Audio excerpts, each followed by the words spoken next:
Bonjour chers amis du signe du Taureau, je vous retrouve pour le mois de juin et le mois de juillet. J'espère que tout se passe bien pour vous, je suis très heureuse de vous retrouver. Nous allons éplucher un petit peu les énergies qui vont se faire sentir pour ces 2 mois qui viennent, ces 2 mois d'été, en tout cas de début d'été. On va commencer avec le tarot de François Joly pour ce qui concerne la coupe. Pour dresser un petit peu là, on va dire l'essentiel peut-être, vers quoi nous allons et qu'est-ce que nous quittons surtout. Alors celle-ci me semble importante, la connaissance. Alors, nous verrons, mais la connaissance, en tout cas on va garder ça un petit peu en tête. C'est certainement qu'il va y avoir un grand, oui, quelque chose, peut-être quelque chose comme une surprise. Alors, je me rends compte que mon petit Bouddha n'est pas allumé.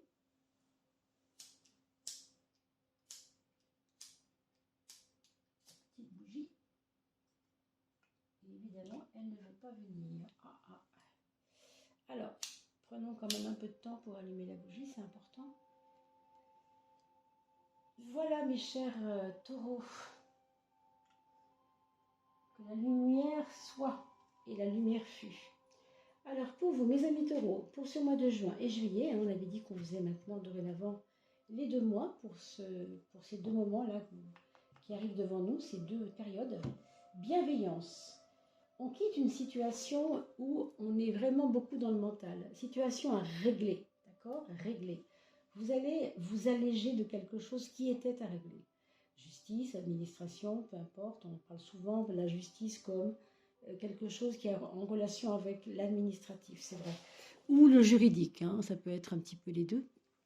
Je vous montre ces jolies cartes aussi parce que nous ferons, ça fera l'objet, d'une petite vidéo qu'on tournera avec François Joly, l'auteur de ce tarot, de cet oracle, qui a eu l'idée d'extraire ces peintures, ces détails de ces peintures, pour en faire un tarot. Donc, sentiment d'avoir été lésé. Il peut y avoir eu une tromperie. Bon, écoutez, ça, c'est vraiment à vous de faire votre examen de conscience. Et en tout cas, vous avez la bienveillance de l'autre côté. Un archange qui s'occupe de la terre, on voit ça à droite. Ça pourrait être Raphaël, Michael, on ne sait pas. Un ami veille sur vous. Prendre soin du monde qui nous entoure. Ça, évidemment, on comprend bien que vous allez pouvoir vous occuper de vous maintenant, je pense, et aussi des vôtres. Et une protection céleste, alors là, c'est toujours un peu mystérieux. Mais en tout cas, ça valait le coup d'être expliqué. Alors, pour la connaissance qui est tombée tout à l'heure, on la retrouve ici, elle ouvre l'esprit, cette connaissance. Et on parle de plus loin, naissance. Bien sûr qu'il y a l'histoire des livres, puisqu'on a la connaissance par les livres, mais on parle aussi de la connaissance qui est aussi ce naître en naissant une seconde fois grâce à ce qu'on aura appris. Et c'est important aussi, la dernière phrase, la connaissance partagée se multiplie. C'est-à-dire que plus vous la donnez, votre connaissance, plus elle va faire des petits. Donc c'est juste énorme. D'accord? Allez, on va s'occuper des 12 maisons astrologiques pour vous, mes amis taureaux, pour ce mois de juin, mais aussi pour le mois de juillet.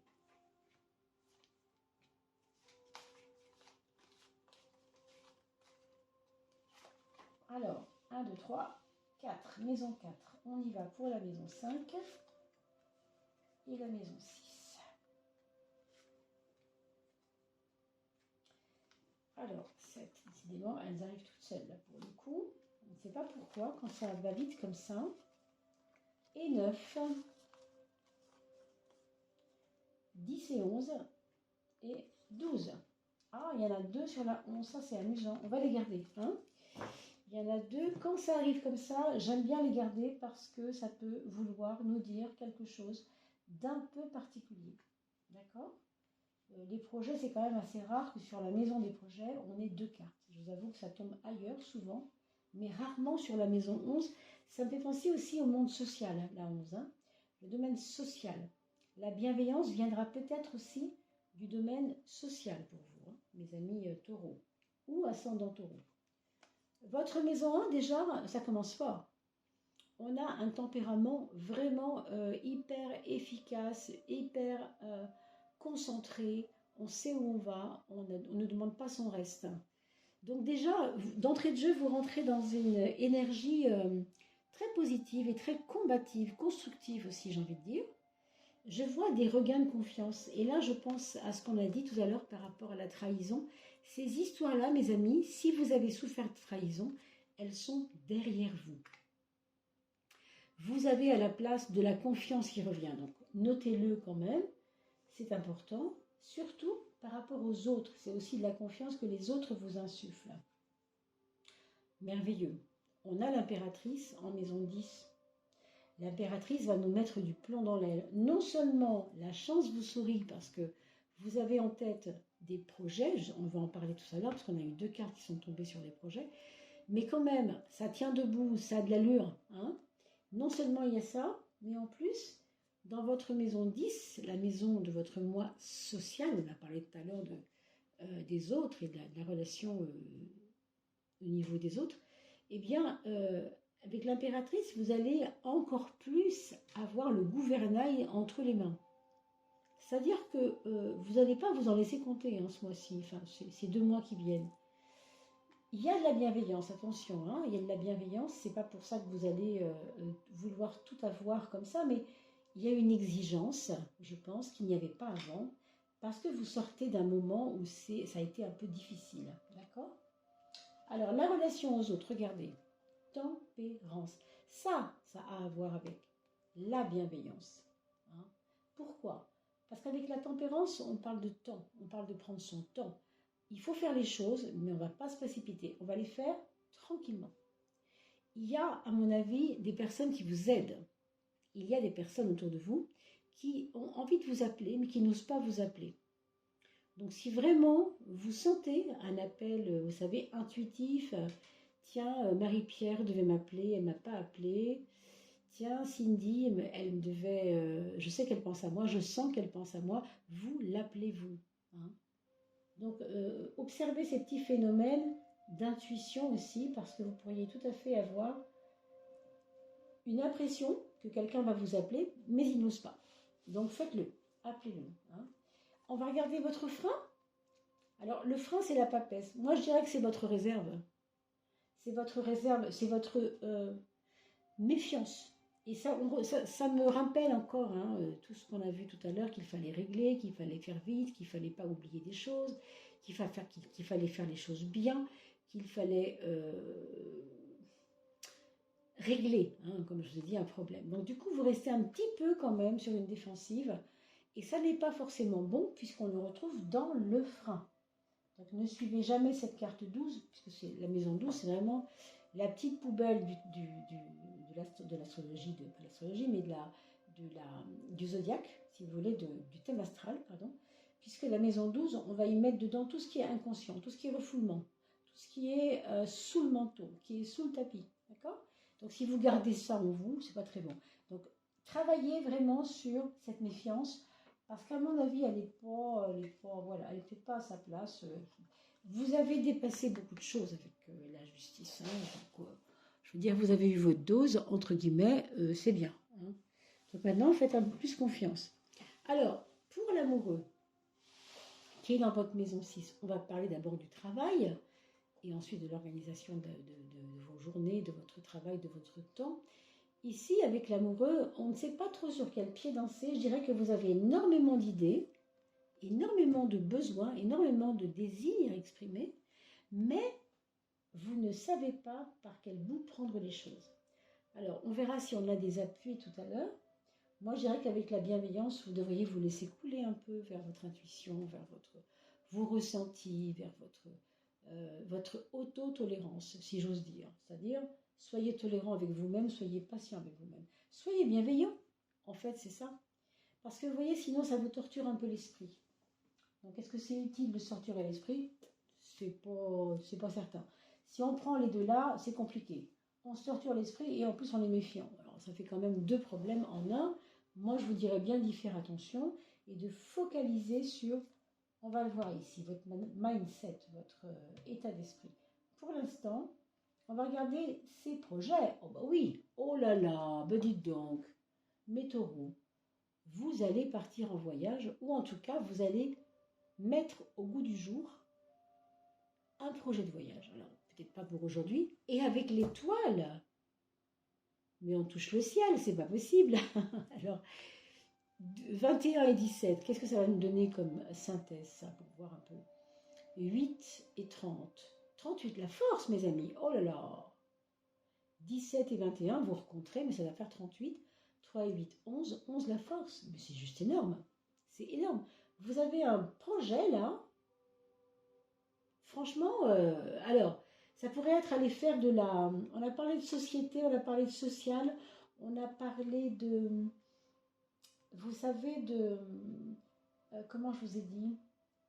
Avec les autres, le social, oui, enfin l'aspect social, le moi social, il se peut vraiment, vraiment, vraiment qu'on vous propose quelque chose d'assez énorme. Partir, moi je voyais quelque chose qui touche les enfants loin de chez nous, c'est-à-dire dans d'autres pays en voie de développement, par exemple, aller en mission, hein, avec un petit sac à dos et de quoi vous nourrir et de quoi peut-être trouver des jobs sur place. Il y aura en tout cas des personnes qui auront cette espèce je sais pas, c'est comme un désir profond. Et comme vous avez vraiment ce besoin de vous réaliser et de vous valoriser aussi, franchement, c'est comme si ça vous touchait de faire ça, de vous occuper des autres. Il y a vraiment un besoin de travailler avec les autres. Hein. Ça va être fort hein, quand même ce mois-ci. Alors, ça, c'est la carte de l'amour, mes amis, la maison 5, et c'est la roue de la fortune qui nous parle, bien sûr, de cheminement, de trajectoire personnelle dans l'amour. Alors, ça, c'est pas toujours simple, parce qu'on est deux, hein, en principe. Et vous voyez, on a l'impression qu'il y a des fois, hein, pas toujours, mais quelquefois, des incompréhensions, genre, quand lui est en haut, moi je suis en bas, et quand il est en bas, je suis en haut. Ou le contraire, bien sûr, si je me suis mal exprimée. C'est-à-dire que quand vous êtes en haut, quand vous êtes dans l'optimisme, vous pouvez aider votre chéri qui est dans le pessimisme. Et de la même façon, lui aussi peut vous aider quand il monte dans l'optimisme. Donc cherchez là-dedans parce qu'il y a une clé. Je ne vous dirai pas laquelle, mais bon, il y a une clé de compréhension. Ne soyez pas critique quand vous voyez qu'il tombe. Hein, et ne soyez pas critique quand vous voyez qu'il ou elle remonte trop vite alors que vous avez subi un problème ensemble, vous avez vécu un problème ensemble. Je parle toujours bien sûr de ces problèmes peut-être juridiques ou financiers. Et que du coup, vous pouvez reprocher à l'autre de ne pas être aussi impacté par ce qui s'est passé. Mais tant mieux s'il n'est pas impacté, tant mieux, laissez-lui une chance. Hein. Après, on a des couples aussi où il y aura peut-être un enfant très turbulent qui viendra un peu semer la zizanie dans le couple, c'est possible. Et si vous n'avez pas rencontré l'âme sœur, ben moi je vous dirais vraiment de sortir, de bouger, de faire du vélo. Alors du vélo, de la patinette, ce que vous voulez, de la trottinette. Je vois en tout cas des deux roues, hein, des choses comme ça avec des roues, parce que vous pouvez tout à fait, pour ceux qui sont célibataires et qui aimeraient trouver une personne, sachez que s'il y a des randonnées à vélo, enfin ça ne s'appelle pas comme ça, mais des balades à vélo qui sont organisées dans votre ville, n'hésitez pas à y aller. Voilà. Votre maison 4, mes amis, c'est le battleur. Alors le battleur, toujours le petit lutin malin, le petit coquin, celui qui sait tout. On retrouve ça dans votre maison 4, ce qui me fait dire qu'il y a dans votre foyer une personne, alors une ou bien sûr plusieurs, hein, qui, comme il y a une connivence, il y a de la connivence, il y a comme une envie de jouer avec quelqu'un là. Alors, je ne sais pas si vous avez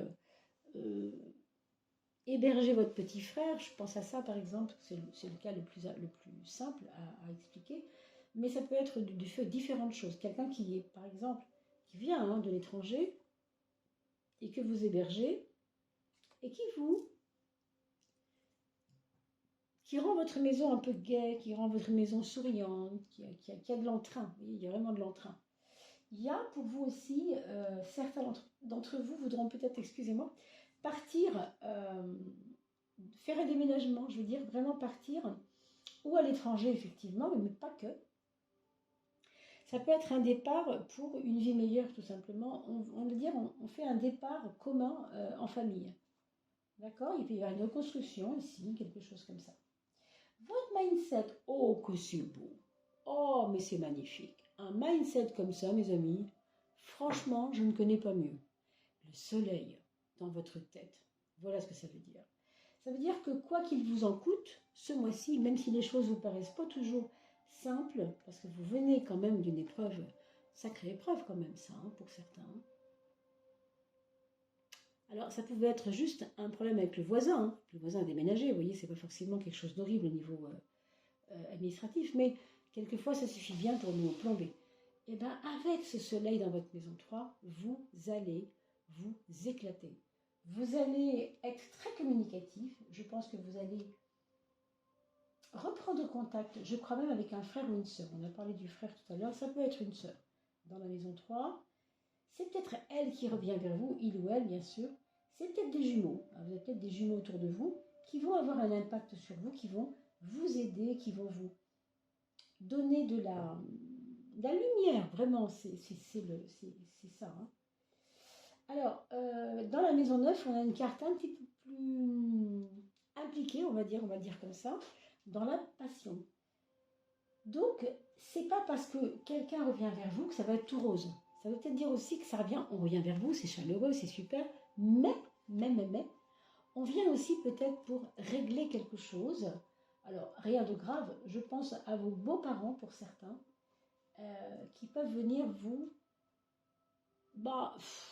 régler des choses. Alors là, on a parlé tout à l'heure de administratif, je l'ai dit que ça peut être aussi par rapport au, comment on appelle ça, tout ce qui est legs, tout ce qui est héritage, voilà. Donc il peut y avoir des choses ici, un peu comme ça. Rien de certain, mais enfin, regardez, la maison 8, les héritages, la justice. Donc, certains d'entre vous auront certainement gain de cause par rapport à ce que vous avez combattu la fois dernière. Vous avez quand même 2 fois la justice, hein, et elles ne sont pas très loin ces cartes en plus. Donc je pense qu'il y a un truc qui se décante. Quelque chose, une bonne nouvelle par rapport à votre maison ou votre patrimoine ou votre héritage ou un héritage qui arrive ou en tout cas quelque chose qui se règle. Les problèmes que vous avez eus peuvent être réglés parce que vous allez hériter de quelque chose. C'est possible. Ici, dans la maison 2, vous voyez, vous avez un détachement par rapport à l'argent. Justement, pour certains, vu que ça va s'arranger un peu par l'héritage, du coup, vous allez pouvoir lâcher la pression du « comment je vais faire ce mois-ci pour manger ?» par exemple. Ou alors, j'ai des dettes et je m'en sors pas trop. Comment je vais faire? Là, il y a un détachement. Ça prouve bien que, pour certains d'entre vous, il pourrait y avoir cette nouvelle de l'héritage pour venir aider à régler vos dettes, par exemple. Et on sait que le taureau, il est vraiment très impressionné par les problèmes d'argent. Souvent, on dit que la maison 2, c'est lié au 2e signe. Donc, il y a une relation directe dans le taureau. C'est un signe de terre, hein, c'est un signe de pratico-pratique. Hein, donc, l'argent fait partie des aspects de la vie pratico-pratique, bien entendu. Alors, on va regarder la 13e carte guide pour vous, mes amis. Allez, qu'est-ce qu'on va nous trouver? Le règne végétal, promenade ressourçante en forêt. Ça vous explique que, effectivement, ce que vous avez à mener, c'est parfait et vous allez vraiment réaliser ce que vous avez réalisé ce mois-ci, enfin ces 2 mois qui viennent, mais ça va se faire dans une dynamique de tranquillité d'esprit, je pense. Alors, nourriture végétale, oui, ça on vous dit quand même de faire attention à tout ce qui est viande. Herboristerie, fruits, offrandes de la nature. On met l'accent quand même sur le végétal parce que peut-être vous avez tendance à prendre beaucoup de produits animaux. Alors les produits animaux, pour le taureau, on sait que le taureau est un signe de terre et il aime bien manger. On sait que c'est un gourmet et on sait aussi que ça peut être un gourmand. Donc attention pour votre santé, puisqu'on a vu ici avec la maison 6 que ça nous parlait peut-être aussi, hein, je ne vous l'ai pas dit parce que c'était pas encore complètement clair pour moi, mais je le vois maintenant. Il peut y avoir des déchets qui s'accumulent dans votre sang ou alors dans votre lymphe parce que vous mangez un petit peu trop chargé. Je dis pas forcément gras, mais un peu chargé en viande. Peut-être pourriez-vous étaler vos 500 grammes de viande par semaine sur 2 ou 3 jours seulement et assez étiré, pas régulier, pas tous les jours, vous voyez? Peut-être que ce serait une idée, hein? En tout cas, pensez-y, voilà. C'est aussi pour vous dire que vous avez dans la nature, on le voit ici, hein, une espèce de refuge. Une espèce de refuge dans la nature. Donc, n'hésitez pas. On le voit ici, il y a un détachement. N'hésitez pas à vous remplir par la nature. Alors, pour maintenant, les enfants. Ah oui, je voulais vous dire aussi de ne pas oublier de liker et de partager parce que nous allons tirer au sort 4 personnes tout bientôt, dès que nous aurons atteint les 3000 abonnés. On n'est pas si loin de ça, donc bien sûr, je compte sur vous pour partager ces vidéos afin d'arriver le plus vite possible aux 3000 et que vous soyez les heureux gagnants de cette petite possibilité de gain. Alors, vous gagnerez donc chacun, tous les 4 qui seront cités, vous gagnerez un tirage avec moi, un tirage de tarot, bien entendu, de 12 maisons, comme celui qu'on fait, mais il sera personnalisé. D'accord? Pour cela, il me faut faire un petit commentaire pour que je puisse mettre votre nom dans un chapeau, parmi ceux qui auront mis un commentaire. Alors, pour les enfants, mes chers amis, votre premier enfant, c'est quelqu'un qui a un peu la bougeotte. Il souffre un petit peu de, comment je pourrais dire, d'instabilité mentale. C'est-à-dire il y a quelque chose qui le titille. C'est pas un secret, c'est pas un truc embêtant, mais c'est quelque chose qui, vous savez, c'est le genre, vous vous réveillez la nuit et vous pensez à ça. Vous allez vous coucher le soir et vous pensez à ça. C'est un truc qui vous obsède un peu. Donc peut-être chercher à savoir qu'est-ce qui le rend nerveux. Il a un petit peu de nervosité. D'accord? Alors le deuxième enfant, c'est quelqu'un qui, au contraire, va savourer. Apprendre à savourer les instants. Je pense qu'il aura à cœur de partager avec d'autres son savoir, ses possibilités de connaissance. On a parlé de la connaissance d'ailleurs tout à l'heure. C'est peut-être pour ce deuxième enfant. Il y a une importance de donner quelque chose. On parlait de bienveillance tout à l'heure, mais aussi, s'il est Verseau surtout, hein, votre deuxième garçon ou deuxième fille, deuxième enfant en tout cas, il y aura un besoin de donner à l'autre. Hein. La personne qui vient ensuite, le troisième enfant, là, si c'est un adolescent ou un adulte, il est possible qu'il vive une histoire d'amour assez dévorante, ou en tout cas, vous savez, un coup de foudre, tout simplement. Hein. Un coup de foudre, une histoire un peu envahissante, même, ça peut être ça aussi. Ou alors quelqu'un qui serait, bon, je ne vous le souhaite pas bien sûr, mais elle pourrait ou il pourrait rencontrer une personne mariée, par exemple. Vous voyez, quelque chose, quelqu'un qui est déjà enchaîné dans sa vie, qui est déjà responsable et qui ne peut pas suivre votre enfant, donc votre fils ou votre fille. Je parle bien sûr d'un ado ou d'un adulte ici. Hein. Et ça peut être une difficulté pour cette personne. D'autre part, vous le verrez assez colérique. Hein. C'est possible qu'il ait, pour se protéger, quelquefois des accès de colère. Ensuite, vous avez pour votre quatrième enfant de belles choses qui arrivent, de belles choses pour lui. Peut-être un voyage avec l'école, ou un voyage, oui, voilà, scolaire, hein, si c'est un enfant jeune, ou en tout cas des projets de partir avec d'autres jeunes, comme ça, à la campagne ou à la mer, passer quelque temps. Voilà mes chers amis, j'espère que cette étude de juin-juillet vous aura bien convenu. N'hésitez pas à me faire des petits commentaires pour que je puisse prendre votre nom et le mettre dans le chapeau et vous tirer au sort. Je vous souhaite quant à moi de bien vous porter. Je vous dis à très vite pour la coupe de fin de mois. À bientôt.